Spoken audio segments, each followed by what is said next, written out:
Hello, and thank you for tuning into this week's Mayor's Update.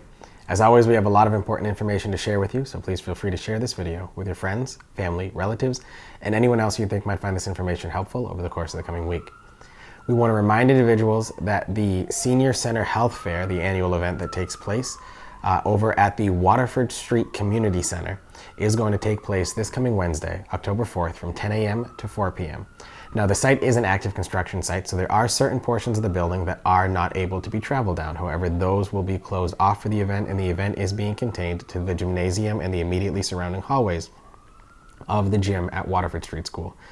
So if you want to check out any of the 100 to 105 vendors that we have scheduled to come to that event, again, this coming Wednesday from 10 a.m. to 4 p.m. And I want to say a very special thank you to our Senior Center Director, Mike Ellis, and his staff over at the Gardner Council on Aging for the work that they did to really get this event going and really grow this event substantially from when it first started. I'm really impressed by how much work went into this. Now, while you're at Waterford Street School, you'll notice that there is a lot of construction going on, and we did say that there are some portions that are active construction sites. One of the questions we've been getting is what work is being done over there. Now, we stopped using the school as a school for a reason.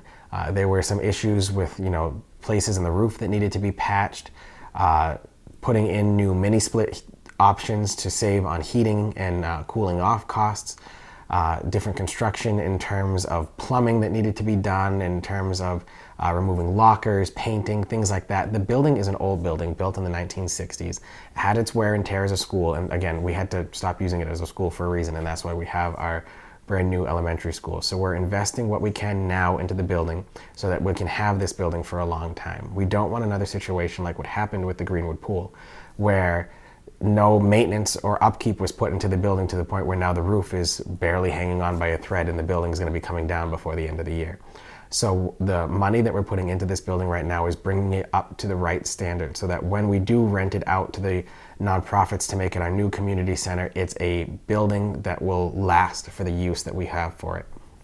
Not something that we're continuously, putting Band-Aids and bubble gum on to try to fix all the holes that are there and fix all the problems that come up. We're actually doing things right now when we should do it so that we avoid issues like what we've seen here in the past in Gardner with School Street School, the Greenwood Pool, and several other buildings in the city that just, again, the maintenance was deferred to a point where it just was unsustainable anymore and just irreparable. So we're making the repairs now while we can. So a lot of that is the work that you're seeing going on over there. The project is still moving forward, and there's just work that has to be done first. So thank you to everyone who's been involved in those matters. And again, if you have any questions at all, you can feel free to contact my office with those, and we'll get you the information that you're looking for. This coming Monday, October 2nd at 6:30 p.m. on the front steps of Gardner City Hall, the Voices of Truth and the Gardner Domestic Violence Task Force will be having their annual Domestic Violence Awareness Vigil. This is an event open to the public, so if anyone wishes to attend to show support and to hear about the resources that are available to those going through domestic violence situations here in the city of Gardner, that's your place to do so. I want to thank Bernice Richards for the work that she does continuously year-round on this, and thank everyone who's been involved in really getting these resources out to the public to help people who are in need, because when you need those services, that's not when you want to be going to find those services. You should know what's here in your backyard so that if you need it, you just go rather than trying to find things and spending time on that instead. So it's always important for us to have events like these. Just a reminder that the city's new electrical aggregation rate starts on November 1st this year. The city went out for bid again for our electrical rates here in the city, and we locked in a 3-year contract from November 1st, 2023 to November 1st, 2025 at a rate of 14 cents per kilowatt hour. This is lower than what National Grid announced will be their rate beginning on November 1st, so it's great to see that we were able to come in lower than that. If you remember last year, we had to sign a 1-year contract because rates were so high that I just didn't want to lock the city in for a 3-year period at 23 cent per kilowatt hour rate, so we played that gamble and we won on it. So it's great to see that we were able to get that number back down. Just as a reminder that National Grid will announce their rate every 6 months. We on our end are locked in on that 3-year period. You can opt in and out of the city's plan at any time without a penalty from the city. So if National Grid's rate becomes lower in the summer, you can switch to that and then switch back to us at no cost. Just know that some distributors that you switch to that aren't the city may charge you a cost on their end. However, on our end, you can opt in and out at any time depending on how the market is going. And for more information on that, the information flyer is being mailed out to all of our residents here in Gardner, or you can contact the staff at my office, and Rachel and Colin will be able to help you from over here at City Hall. Just a reminder that the Haywood Memorial Library is having their annual fall book sale. It'll take place on Friday, September 29th from 9 a.m. to 4:30 p.m. and Saturday, September 30th from 9 a.m. to 4 p.m. as well. This is, something that's neat in that it coincides with all the other stuff happening in the city on that day. So if you're looking for something to get out and do on Saturday, you can stop by the library, again, between the hours of 9 a.m. and 4 p.m. Again, same thing on Friday, September 29th, 9 a.m. to 4 p.m. as well. While we're on the topic of things happening this Saturday in the city of Gardner, just a reminder that the annual Fabulous Fall Festival, the Oktoberfest, and the Chair Luge are coming back to the city of Gardner. The Fall Festival will begin at 10 a.m.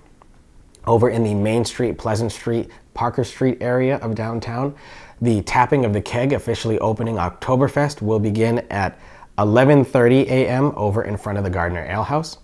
There will be a Stein holding competition over at Mackey Park across the street from the Ale House and Layton's Fine Apparel at 1 p.m. The Chair Luge returns to the streets of downtown Gardner at 2 p.m. and there will be a cornhole competition at 3 p.m. or immediately following the Chair Luge. We're gonna guess it's 3 p.m., but it's once the race is over. There's a lot of work that went into all of these events here, so thank you very much to Gardner Square 2 and the Gardner Festival Committee for getting these events off and running.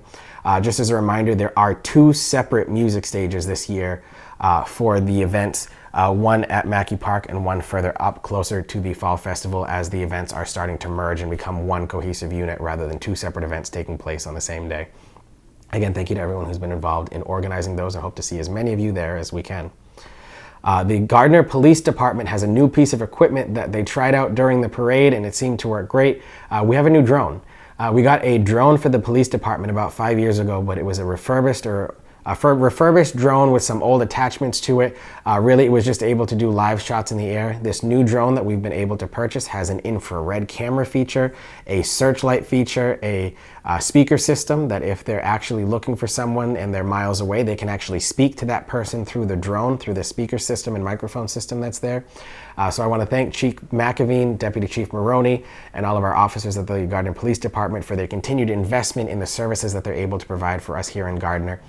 The previous drone didn't have any of those spotlight, infrared, speaking capacities or anything like that to it. They tested it out with the parade to see how the camera worked on it. We'll be able to share those pictures pretty soon. But now that that test run is done, we can put it fully into service, and looking forward to seeing how that goes there. Sean Lafreni, one of our officers, is the main drone pilot that we have for the police department, and he said it couldn't have gone better. So thank you to everyone who was involved in helping us get that equipment.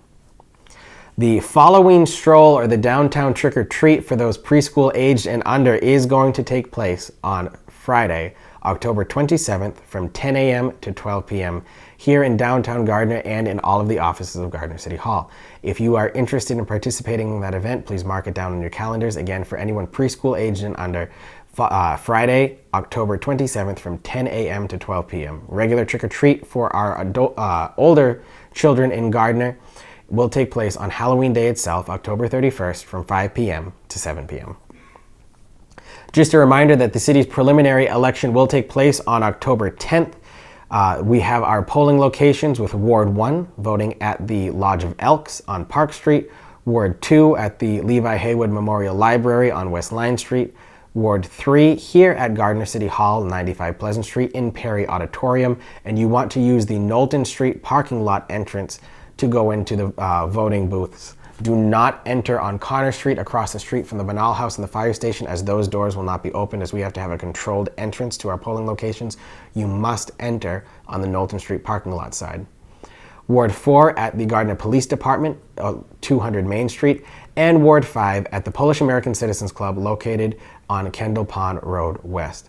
So again, if you're voting in the preliminary election for the city on October 10th, those are your locations. It is a double election this year that is coupled with the special state Senate primary seat when Senator Ann Goby resigned from the Senate to take a role with the Healy Driscoll administration. That opened up our state Senate seat in the area.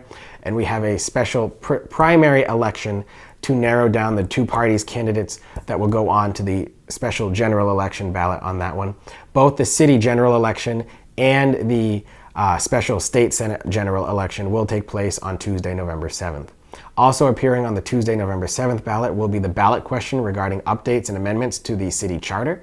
There will be an information packet that will be mailed out to all registered voters in the city, similar to what the Commonwealth does with ballot questions that appear on state elections, explaining what exactly this question is and what your vote means with a yes vote or a no vote.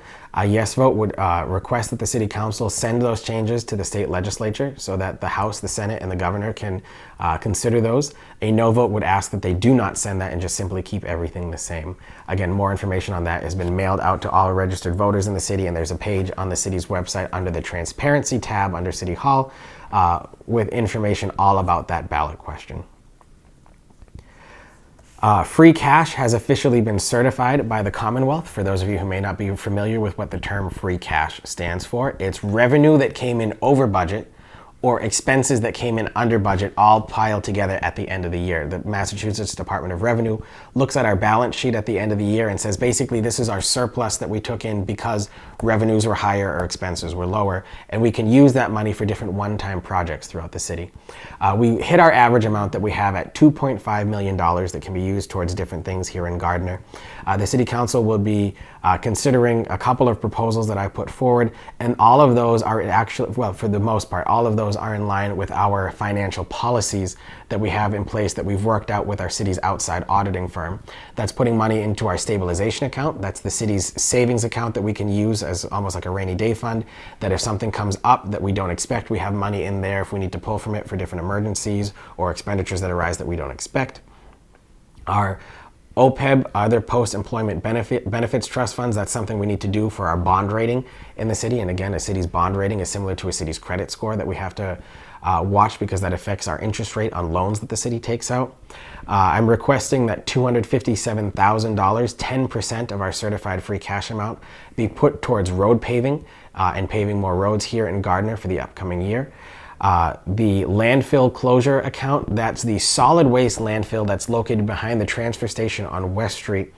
We're required to monitor that landfill for a certain number of times since it closed, and we're required to spend about $75,000 on monitoring that landfill for the 30-year period that we are required to monitor it, so that's going up there as well. Those are the ones that are all part of our regular financial policies. The only one that's outside of that is $90,000 of our opioid settlement funds going towards the work that we have contracted with Gamma for a regional service provider, as well as any other opioid-related uses. That one is required by the Commonwealth's Department of Revenue, but also the actual settlement that we have in that lawsuit that then Attorney General Maura Healey put forward for every city and town in the state against different opioid manufacturers and distributors for the roles that they played in the opioid epidemic that we're seeing right now.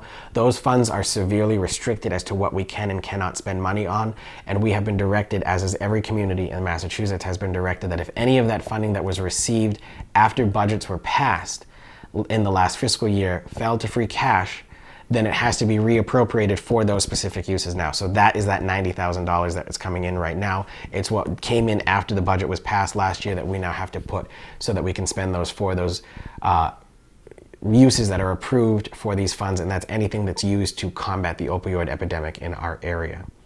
Lastly, one of the reasons why I'm a little dressed down today than what I normally am in, and the reason why I have a purple flower behind my head, is just a reminder that this coming Sunday, October 1st, is the Worcester County Regional Alzheimer's Association Memory Walk and the Walk to End Alzheimer's. Gardner, believe it or not, is the community with the highest rates of dementia in Worcester County. When you look at the data that we receive from the Alzheimer's Foundation, it's something that's very near and dear to my heart due to familial connections, but also affects several different people here in the North Central Massachusetts area, particularly here in Gardner, because again, for some reason, our city is the city with the highest rates of dementia in Worcester County from the last time it was checked about probably 4 or 5 years ago. I'm interested to see where the data lands now. But because this is such a prominent event for us here in North Central Mass, I just wanted to make sure that we flagged that if anyone wanted to join, there is still time to go to that event. Again, Sunday morning, October 1st in Worcester. More information can be found on the Alzheimer's Association of Massachusetts and New Hampshire's website and Facebook page. It'll take place at the Hanover Insurance Company building. That concludes this week's update. As always, if you have any questions, you can feel free to contact my office at any time, and we'll get you all of the information that we can. It's a little chilly out there, but that doesn't mean we can't still enjoy everything that's happening here in Gardner. So I look forward to speaking with you again soon. Thank you very much, and have a great day.